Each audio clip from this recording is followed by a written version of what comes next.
Sometimes Gordon and Henry slept in James's shed, and they would talk of nothing but bootlaces.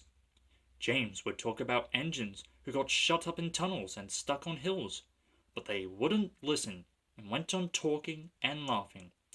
"You talk too much, little James," Gordon would say. "A fine, strong engine like me has something to talk about.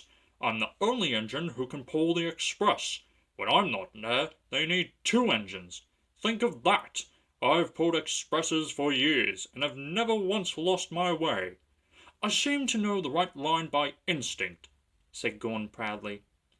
Every wise engine knows, of course, that the signalman works the points to make engines run on the right lines. But Gordon was so proud that he had forgotten. "Wake up, James," he said the next morning. "It's nearly time for the express. What are you doing? Odd jobs?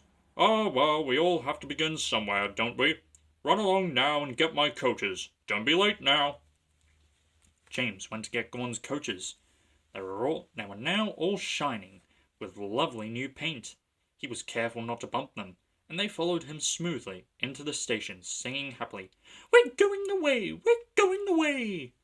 "I wish I was going with you," said James. "I should love to pull the express and go flying along the line."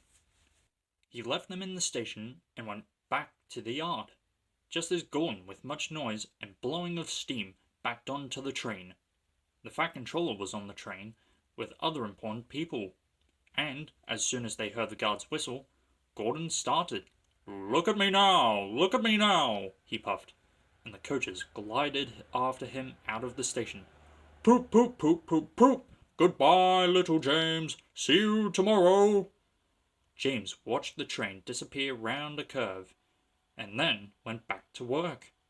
He pushed some trucks into their proper sidings and went to fetch the coaches for another train.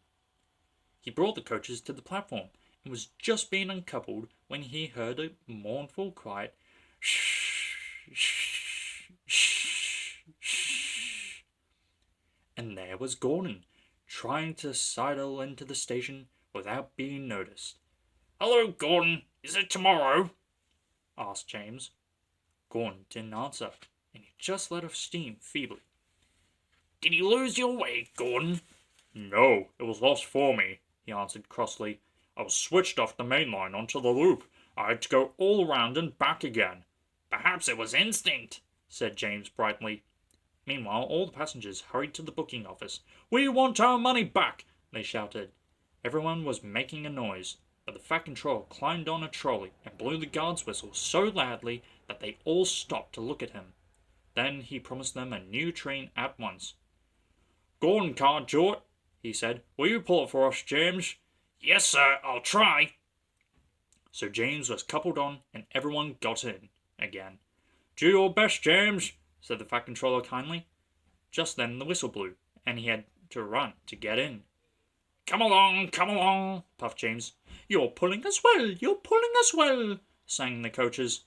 "Hurry, hurry, hurry," puffed James. Stations and bridges flashed by. The passengers leaned out of the windows and cheered, and they soon reached the terminus.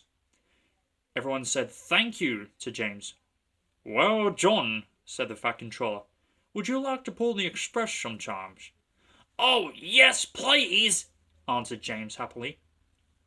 Next day, when James came by, Gordon was pushing trucks in the yard. "I like some quiet work for a change," he said. "I'm teaching these trucks manners. You did well with those coaches, I hear." "Good. We'll show them."